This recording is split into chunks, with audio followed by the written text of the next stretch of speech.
Laurel Cemetery was created in 1852. It was created as a non-denominational cemetery, burial ground for the African American population of Baltimore.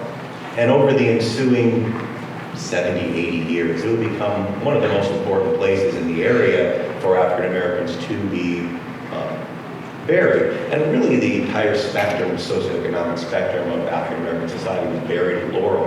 Now, it began to fall on hard times in the 1930s, wasn't kept up, began to become overgrown. Long story short, the cemetery company declared bankruptcy in the 1950s, and the land was sold for development. Now, they proceeded to begin destruction of the cemetery in 1958. Now, the local chapter of the NAACP got wind of that, got wind of the destruction. They put a halt to it, and a court case ensued. Ultimately, they lost in court, and the destruction of the cemetery, the development of the land was allowed to continue. A shopping center ultimately was built there.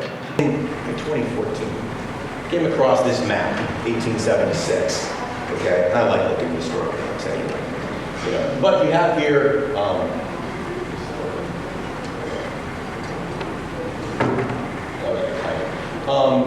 Around the Johns Hopkins University. Johns Hopkins isn't there. It's kind of weird that's on this map, but Johns Hopkins summer home is there, Clifton Mansion. And he originally intended the university to be here. I think that's why it shows up on this map. They got a little ahead of the game there. But anyway, you have Bel Air Road here. And I saw this Laurel Cemetery.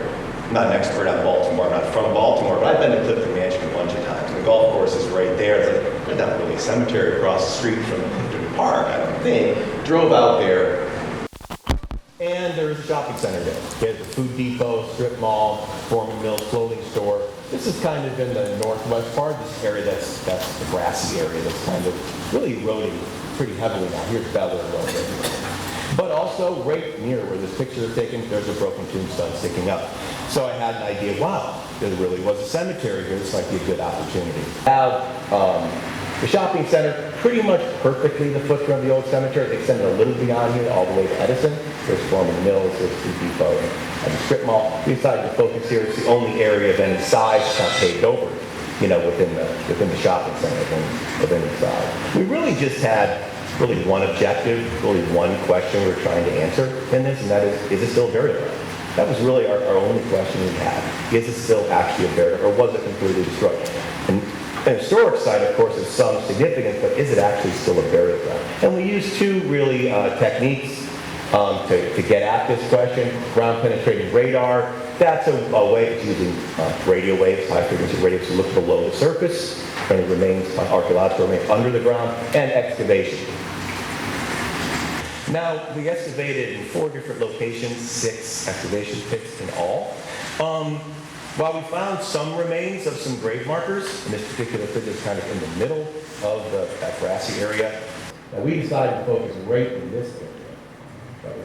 Right in this area, right here, it's really dense. You did have this kind of layering effect, which was kind of strange from my standpoint, but we excavated in that spot.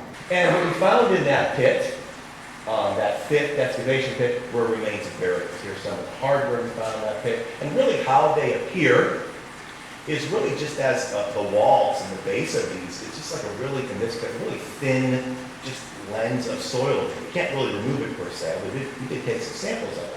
Now, we also found some pieces of wood. The soil's really on the acidic side here. It's getting very destructive to a lot of organic material, human bone and teeth as well. But we did find some pieces of wood, very few.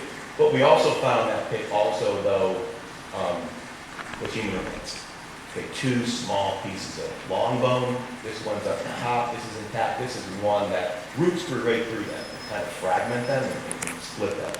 This is kind of in pieces, but we have 2 long bones there from that pit. And also remains of another coffin or casket right in the other part, but not really oriented in the same direction, which kind of makes the ground bigger and make a little more sense.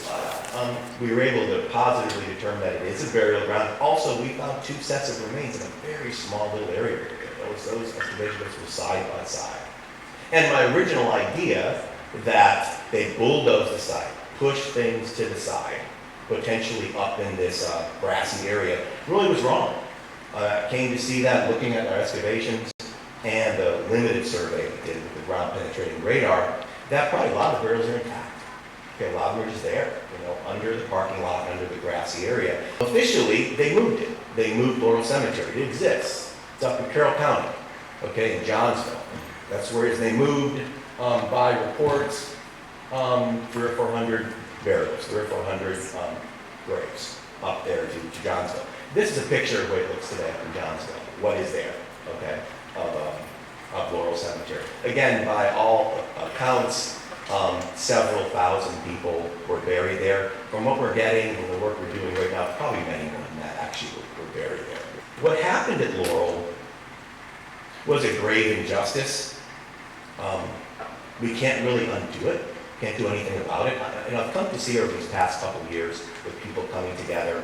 And initially when we started with this, Melody and I never envisioned it becoming anything like this. It wasn't in my thinking at all. But I've come to see with everyone coming together, so many people wanting to help out and understand the significance of the site. I think something really positive can come out of this. And I look at this symposium not really as the end of anything, not really the culmination, but really a start.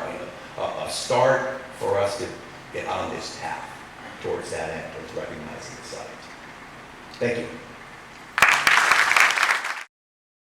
My name is Lillian Virginia Penn Thomas. Well, my mother's not she wouldn't be buried there, but my grandmother would be, and we never knew her. She died in 1918. I was old enough to remember her, but children can work things out on their own, and I think I just dismissed all that and forgot what she looked like because I was so traumatized by her death. The project goals in terms of public anthropology, the three major goals. One, to educate the public about the existence of burials at the site. Our second goal was to collect, is currently still occurring, collect historical documents and information about individuals buried at Laurel Cemetery. Collaborate with the community to outline a strategy for respectfully acknowledging the existence of the burial ground. This is a strategy within the project right here. This is where we engage this discussion with the community, start this collaboration to actually accomplish this goal. What I hope to come out of this is strategy 2, the creation of the Laurel Cemetery Memorial Task Force. And the third item that I want to put in place here is the development of a website to act as a reservoir for information going forward that can be also added to by interested individuals and researchers who can constantly build onto our database of knowledge about the site. My name is Sharon Haney. The reason I'm in this project now, or now interested in following it, came as an accidental discovery. I was doing some genealogical research for my writers group and trying to retrieve a letter from my grandmother, my maternal grandmother. I came across a deed that she had in a little packet of papers that she owned, and the deed I saw the person interred was my great-grandmother, Rachel Collins. And so it uncovered a mystery because no one in my family knew the date, because they didn't know their grandmother. They didn't know the date she had died. So with that, and with this original deed, I was able to call my mother and aunt that day and let them know, we know the year your grandmother died. Let's go to the cemetery to honor this person whom you never knew in your lives. When I got back later that afternoon and Googled Laurel Cemetery and came across the article, the March 20th, 2018 article that Dr. Clue referred to in the discussions this morning. And so we're pleased to be able to participate. And in addition to finding the discovery that my great-grandmother is buried there, her uncle, who also emigrated to this country, Alexander Jones, was buried that same year in February 1918, and his wife was buried there a few years prior to that. So I've got 3 relatives who were buried in that cemetery.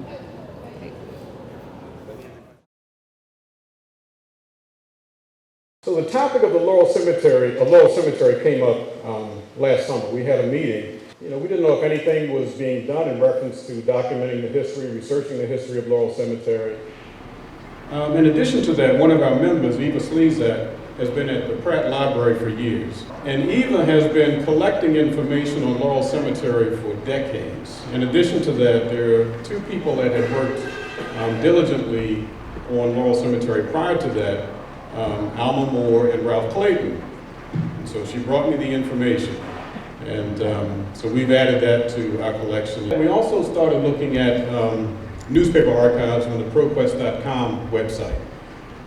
So we focused on the Sun paper and the Afro archives. That's where we found most of the information. And then our focus started to move towards the interred because we were finding a lot of death notices, information about the deceased. And what we were doing was we were gathering information from members' records because a lot of us had death certificates of family members that had been buried there. We had used the findthegrave.com website. There was information there. Coalition for Preservation of Maryland Burial Sites, they were helpful. So through that, we reached about 500 Laurel interments over a few months. So we knew that the death certificates for Baltimore City began in 1875, but they were stored in Annapolis. So we reached out to Tim Baker, who is the archivist at the Maryland State Archives, and presented our dilemma to him, and also contacted Rob Sugarline, who's the chief archivist at the Baltimore City Archives. And so what they did after probably 10 days after our request, they said, okay, we'll send you some laptops that you can use at the Baltimore City Archives, and we'll give you access to the death certificates at the Baltimore City Archives, so you don't have to travel that long distance. And what we did after some consideration, we started to think about what kind of information we wanted to record from these death certificates. So the death certificates changed every so often. And when you're looking at a place like Laurel that was in operation for so long, the death certificates began in 1875. And the last death certificate that we found for Laurel was in 1957. So it's a long period of time that we have to search. Now, not all of this information is found in every year's certificates, but throughout the course of them, at some point, lots of times you'll find it. The informant's name wasn't found on the early records, but sometimes you'll find a note written in, the informant was the father so-and-so and so-and-so. So that's another little tidbit that will help, genealogy research. Okay, so there are a lot of challenges with recording this information. There are a lot of causes of death that we're recording that we had frankly never heard of before. A lot of things, a lot of respiratory, airborne diseases. So what we did was we put a list together so people could understand. And one of the things that was really, you found a lot of tragic things in a lot of these death certificates because there were so many children that died at such a young age. And there's so many diseases that routinely took people's lives that nowadays you can go to a doctor and be treated for, relatively routinely. At this point, we've searched through 31,000 death certificates for Laurel decedents. From as early as 1875, when the city mandated death certificates, to 1958, to the time when Laurel closed. And from that, we found approximately 1,600 Laurel interments. Some of them are duplicates with the original 500, but we're making a lot of progress. We also have Ancestry.com Laurel Cemetery Family Tree. One of our members has posted a lot of death certificates on Ancestry in the hopes that we can find some descendants of people that were buried in Laurel. So really, even though we've searched 31,000 death certificates, we've only scratched the surface. The reels contain about 3,000 death certificates, and an average year will have at least 3 to 4 reels of death certificates. So there's probably 9,000 to 10,000 people whose deaths were recorded in Baltimore City every year. Hi, my name's Russell Frisbee. My maternal and paternal great-grandparents were buried at Laurel Cemetery. Only my paternal grandfather is listed as body having been moved. My grandfather, Dr. Herbert Milton Frisbee, led the fight to try to save Laurel Cemetery. He was unsuccessful, and quite frankly, that was one of the major disappointments of his life. In terms of the future, I believe that we do need to erect a memorial to the folks who are buried at Laurel Cemetery. I was charged with researching some of the people interred in Laurel Cemetery, and I've lived in Baltimore all of my life, and this project has really taught me more than I thought I knew. First person I want to talk about is Amelia Etta Hall Johnson. She was born in Canada and educated there. We believe that her parents were runaway slaves, and when the war ended, they came back to Maryland, bringing her with them. She was a career woman, which was, I guess, kind of unusual. Women work, but she really had a career as an author and a publisher, and she was very successful in her writings. She also was a wife and a mother. And she was married to the Reverend Dr., no, let me rephrase that. He had the privilege of being married to her.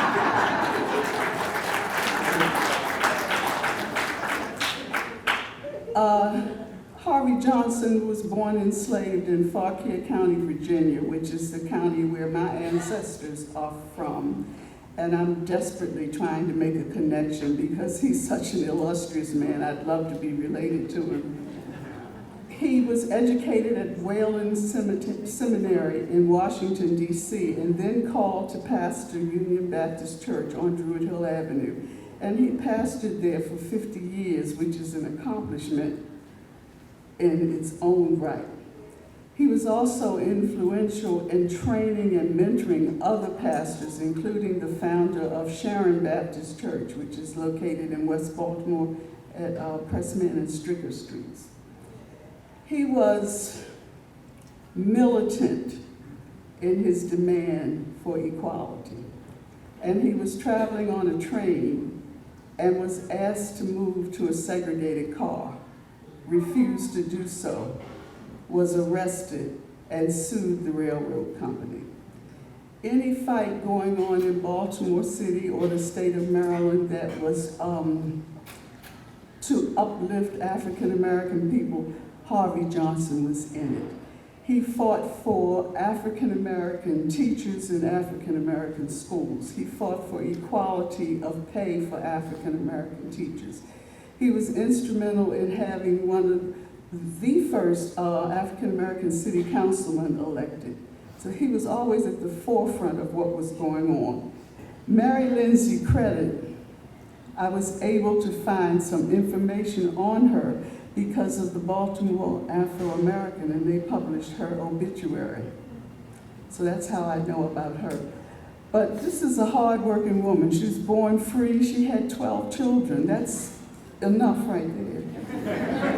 And then she found time to teach Sunday school for 20 years and to be active in her church in other ways. When her husband died and left her with these 12 children, she just took over running his Teamsters business. And she owned and operated a grocery store. By 1900, she paid off the mortgage on the house that they were living in. And according to the Afro, when she died, she owned more property than any other African American woman in the city. George W. Kennard, medical doctor who believed in holistic medicine. He was ahead of his time. So he thought that he had to meet the physical, emotional, and spiritual needs of his patients in order for them to survive and prosper. So, in 1885, he opened a hospital in East Baltimore. I can't remember the name of the street, but this is 4 years before Johns Hopkins Hospital opens. This man has opened a hospital. He also had a primary school where students were taught Greek and Hebrew. And he established and pastored a church. Now, what's also interesting about this man who lived up until 1929, all of these facilities were racially integrated, which was unheard of at that time. Now, what did I learn from all this? A lot. I was surprised at how mobile these free African Americans were. If you read newspaper articles, they were always traveling, usually in conjunction with fraternal activities or with church activities. And if you think about it, to have the nerve as a free black person to travel to Virginia before the Civil War, a slave state, you might be like Solomon Northup and never make it back home. But they were traveling all the time. So the community was faced with and resisted many forms of oppression. But they survived the way most oppressed people survive, by acting collectively. As I said, across class lines, across religious lines, it didn't matter. If we stick together, we may not be able to remove this problem, but at least we can survive this problem. My name is Inez Penn Haney Dodson. Well, we recently found that my grandmother, my mother's mother, was buried there. I grew up without grandparents and other extended family because my parents were from the Caribbean, and my mother was from Antigua, and her mother, who is buried here, was from Antigua. But this, lets me know, yes, I had a living, breathing grandmother who was buried not so far from me, because it's just recently that we actually found out that she was buried at the Laurel Cemetery after my daughter's research. In the future, I would like to be a part of something in the uplifting of the people who were buried there, because they deserve it. They deserve not to just have been tread upon and gone unnoticed. All right. Hello, everybody. So it has been my privilege to learn a lot about Laurel Cemetery, and as Dr. Holly pointed out, when you start to research the history of Laurel Cemetery, you learn a lot about a lot of things about the history of Baltimore, and there's a lot of connections.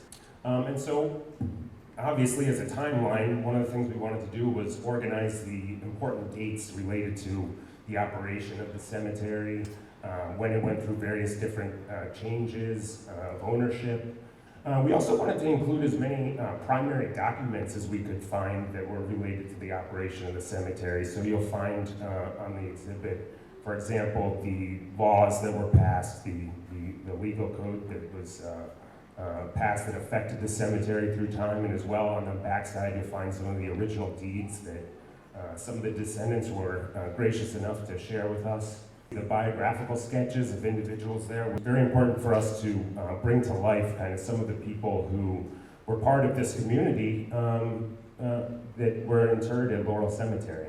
But we also wanted to highlight some of the social, political, and legal issues that were surrounding or related to the cemetery. And so what you'll find through there is things that were going on in Baltimore that were not directly related to the cemetery, but that were affecting the community, and that includes some of the policies that changed, the legal issues surrounding the demolition and relocation towards the end of the 1950s.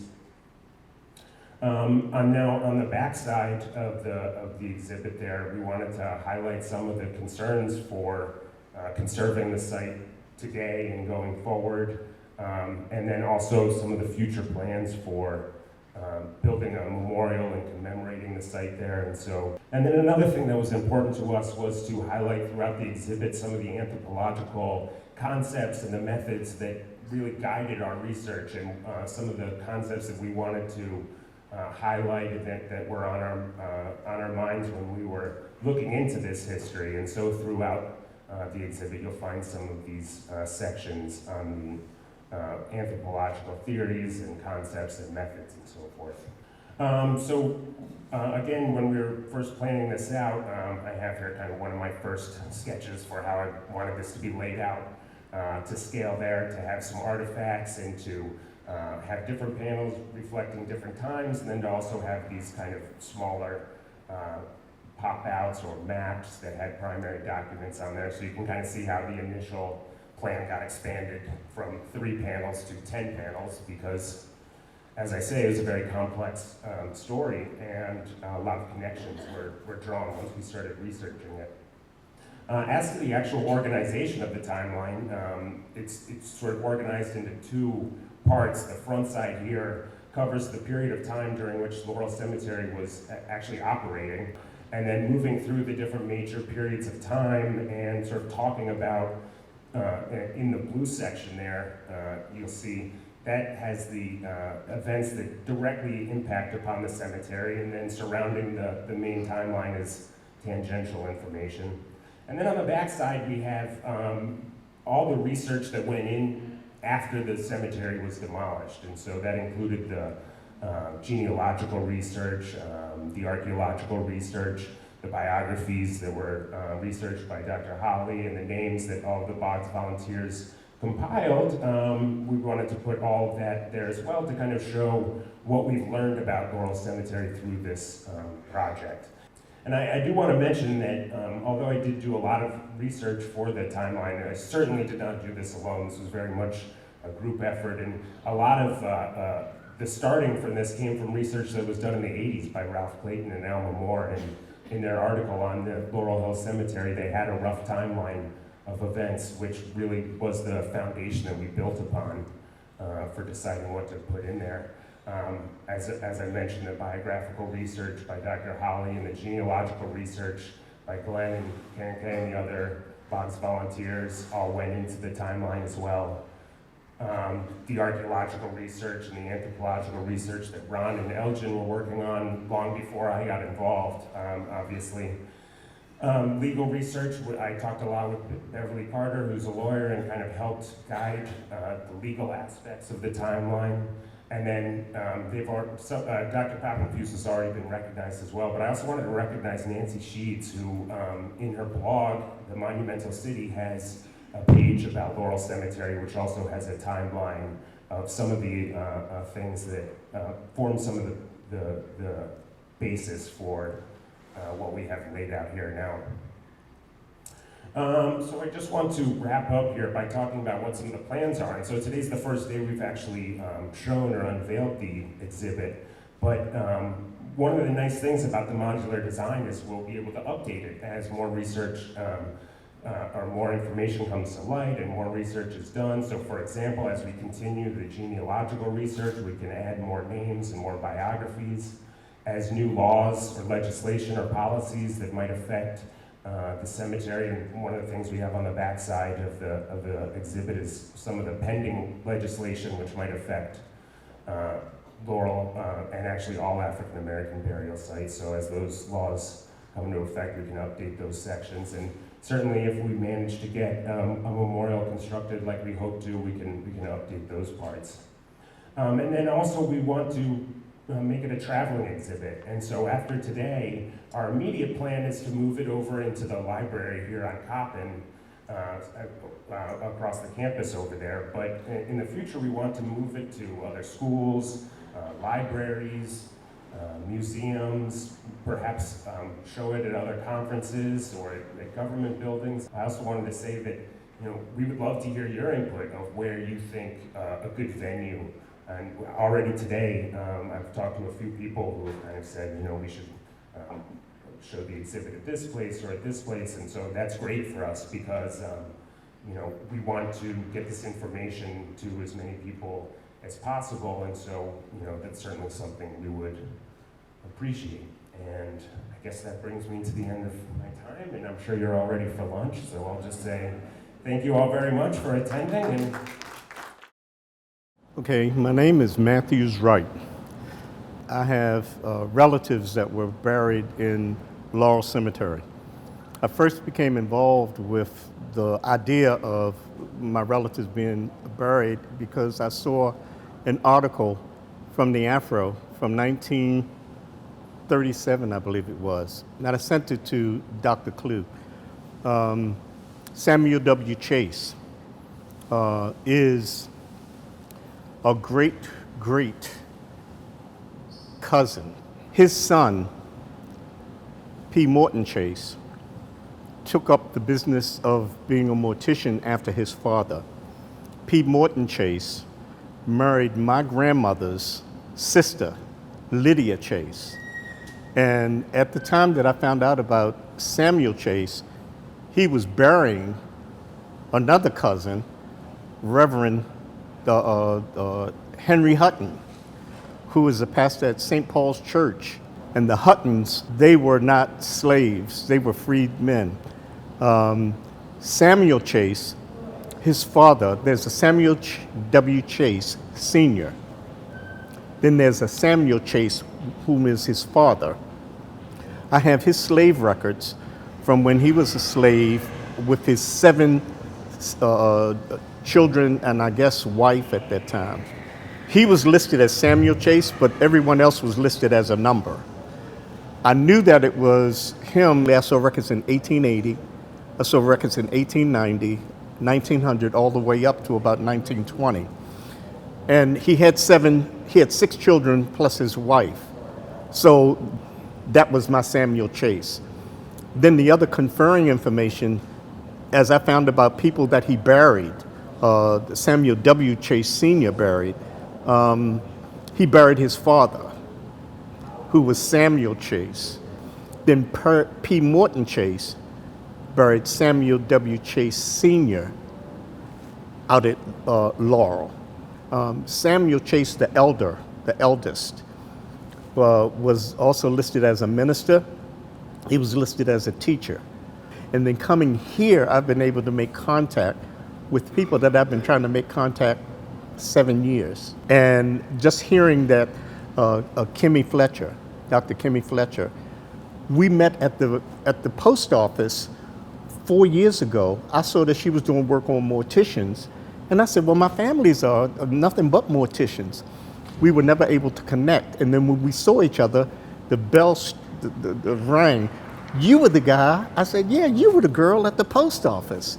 And so this is like a flower that has just bloomed, and the fragrance is just filling the air. My work started with Mount Auburn Cemetery here in Baltimore. Those of us that have seen the historical marker see that it's credited starting in 1872, but my research shows that it goes back to 1807. When I was brought on to this, Mr. Murphy with the Afro wanted to preserve, restore Mount Auburn, but quickly I found out that this was Black history, and this was an element of Black history that was just long overlooked. It is still owned by the First African Methodist Church, and you're talking about understanding Black Baltimore history. I kept saying, why in 1807? Like I said, the first iteration was called the African Burying Ground. After building a brick and mortar church in 1802, why did these folks spend $690, which is the equivalent of hundreds of thousands of dollars now, to found this cemetery that was only 2 1/4 acres? Why is it so important? And I began to understand that through death is how Black folks found humanity. We're talking about people being enslaved in 1807, those free Blacks that were here having all of their rights just marginalized and oppressed, but through death they could have life. After failing to get the cemetery to be declared, or to be closed and to get it acquired by the city, a new law was passed, and this is the law that really allowed it to be closed. And essentially this allowed any cemetery that was 75% abandoned to be sold off, or to be closed. And now once it was closed, then all the deed holders to the cemetery, their deeds were null and void because it was no longer a cemetery. So because the deed holders didn't actually own the land in the sense of, in legal terms, they call it fee simple. They had owned rights to bury as long as it was a cemetery. Once the cemetery was declared abandoned, or at least 75% of it was abandoned, then it could be closed, then the deed holders had no more rights to the land, and then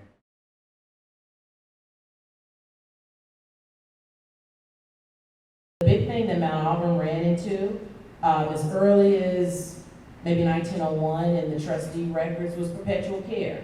Small cemeteries did not see that wave coming. I mean, it bulldozed all small cemeteries, not just black cemeteries, because death was changing. The idea was your kin takes care of the cemetery plot. Somebody died, you go out there and you keep it up, siding, all of that. Well, industrialization happened, people moved away, you know, these types of things, cities spread, and so death changed, also with the cemetery superintendents. So they tried. You see in the records where they're saying, every lot holder send in $1. Then they upped it to $5. Then they created a section in Mount Auburn and said, this is perpetual care. But now, if you want to have a historic cemetery, this is what the Chikora Foundation will tell you. Get $100,000, put it in a trust, and then let the interest take care of the cemetery. Or did they tell me $1 million? Let's go with $1 million. But I was thinking, who has $1 million to just do that and then sit in a trust? So it's complicated and compounded by race and this gentrification that's going on. So in the case of Laurel Cemetery, though, it's kind of interesting because the owners were fined 3 times for neglecting the grounds. But the first fine was $25, the next fine was $50.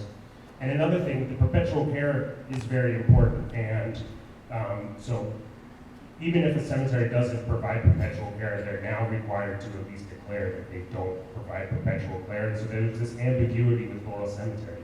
But one of the things we found was that there was a lot of money for perpetual care, but it didn't get used for perpetual care. So we found that in 1947, the mayor accepted $80,000 that was supposed to be for perpetual care of Laurel Cemetery.